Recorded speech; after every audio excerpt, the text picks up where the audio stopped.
অন্য কোথাও যাব না, ডাইরেক্ট আলোচনা চলছি।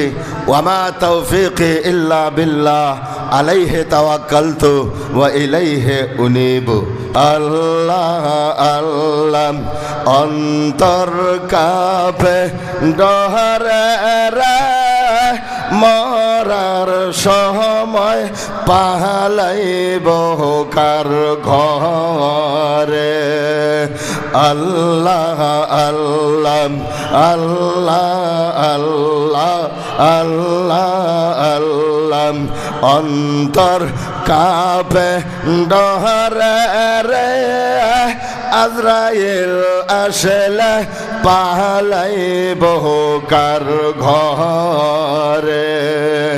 মারহাবা আল্লাহ আল্লাহ আল্লাহ আল্লাহ আল্লাহ আল্লাহ আল্লাহ আল্লাহ আল্লাহ আল্লাহ আল্লাহ আল্লাহ আল্লাহ লা ইলাহা ইল্লাহ আমার আল্লাহ আল্লাহ আল্লাহ লা ইলাহা ইল্লাহ মুহাম্মাদুর রাসূলুল্লাহ সাল্লাল্লাহু আলাইহি ওয়াসাল্লাম।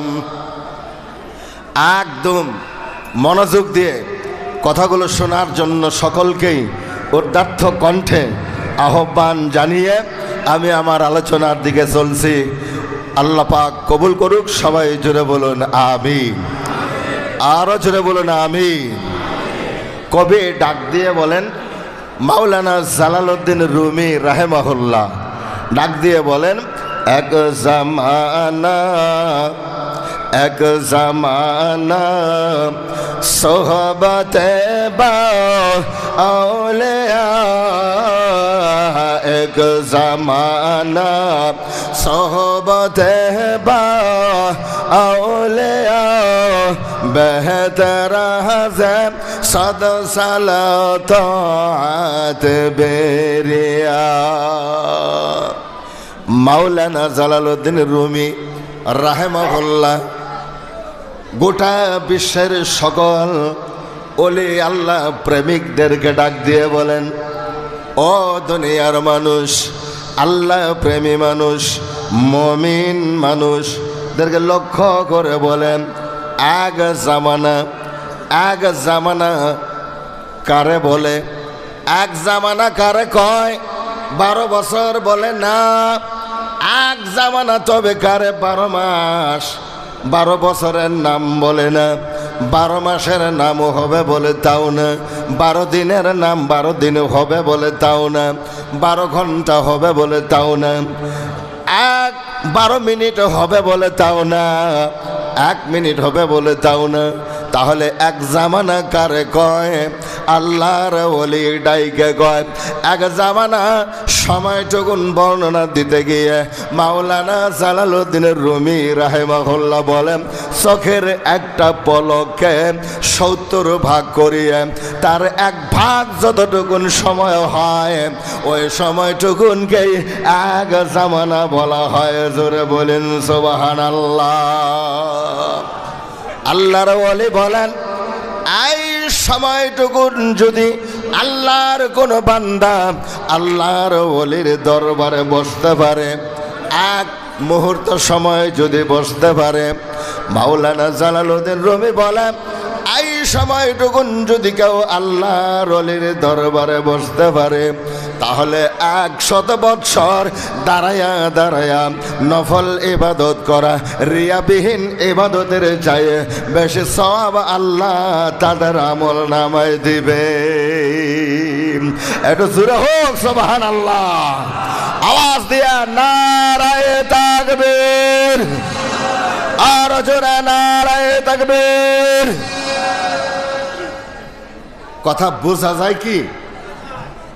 মনে হয় বোঝা যায় না? কথা বোঝা যায়? হ্যাঁ, কথাগুলো একটু আমি স্লো বলবো, একটু বোঝার চেষ্টা করুন সবাই।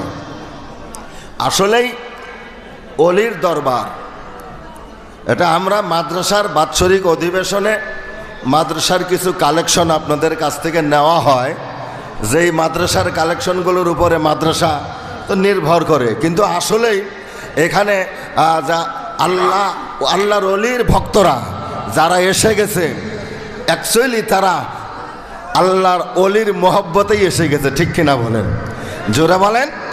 ওলি আল্লাহর মহব্বতে, ওলি আল্লাহর সহবতে একটু সময় অবস্থান করার কারণে কিন্তু আসলেই কথাগুলো মানে হেদায়তি কথামূলক জলসা হওয়া উচিত ছিল এটা এই দরবারের মধ্যে। তারপরে আপনারা ইচ্ছা করে যা পারেন মাদ্রাসার জন্য দিয়ে যাবেন, এটাই স্বাভাবিকতা ছিল। তো চলুন আমরা সামনের দিকে আলোচনার দিকে চললাম। ওয়ামা তাওফীকি ইল্লা বিল্লাহ আলাইহি তাওয়াক্কালতু ওয়া ইলাইহি উনীব। এটা ওলি আল্লাহর দরবার। আমার আল্লাহ বলেন, মাইয়ুতি'র রাসূল ফাকাদ আল্লাহ। আমার আল্লাহ বলেন, দুনিয়ার মানুষকে টার্গেট করে বলে, ও ঈমানদারেরা, তোমরা যারা আমার রসুলের অনুসরণ করলো, যারা আমার রসুল মানলো, ও বাজার যারা আমার রসুলের আনুগত্য করলো,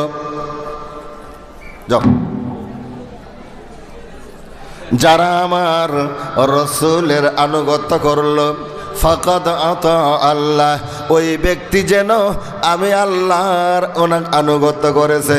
জোরে বলুন সুবহানাল্লাহ। তার মানে রসুল মানলে আল্লাহ মানা হয়, আর আল্লাহ মানলে রসুল মানা হয় না। আমার ভাইরা, এই কারণে রসুল মানলে আল্লাহ মানা হয়। কোন মানুষ যদি আমার আল্লাহকে মানতে চায় তাহলে আমার রসুলকে আগে মানতে হবে, কারণ রসুল মানলে আল্লাহ মানা হয়ে যায়। জোরে হোক না সুবহানাল্লাহ। ও মাহবুব মাওলা রে, কি নাম লহে ডাকব তোমারে, আল্লাহ আল্লাহ আল্লাহ আল্লাহ আল্লাহ আল্লাহ আল্লাহ আল্লাহ আল্লাহ আল্লাহ আল্লাহ আল্লাহ আল্লাহ। ওহো মাহবুব মাওলা, ও কোন নাম ধরে ডাকব তোমারে, কি নাম লইয়ে ডাকলে তোমার, কি নাম লইয়ে ডাকলে তোমার ক্ষমা করবে বান্দারা, কি নাম লইয়া ডাকব তোমারে, আল্লাহ আল্লাহ আল্লাহ আল্লাহ আল্লাহ আল্লাহ আল্লাহ আল্লাহ লা ইলাহা ইল্লাহু আমার আল্লাহ আল্লাহ আল্লাহ লা ইলাহা।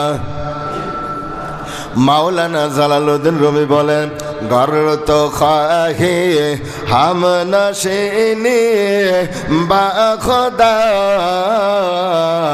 ঘর তো খাহি হাম নশিনি বা খোদা, গহন সেনে দর হুজুরে আউলিয়া, গহন সেনে দর হুজুরে আউলিয়া। মাওলানা জালালউদ্দিন রুমি বলেন, কোন মানুষ যদি আমার আল্লাহর দরবারে বসতে চায়, ও বন্ধুরা কথা মনোযোগ দিয়ে শোনেন কথাগুলো, এই পৃথিবীর কোনো মানুষ যদি আমার আল্লাহর দরবারে বসতে চায় তাহলে তিনি যেন আমার রসুলের দরবারে গিয়ে বসে পড়ে। আমার রসুলের দরবারে বসলে আমার আল্লাহর দরবারে বসা হয়ে যাবে। জোরে বলুন সুবহানাল্লাহ।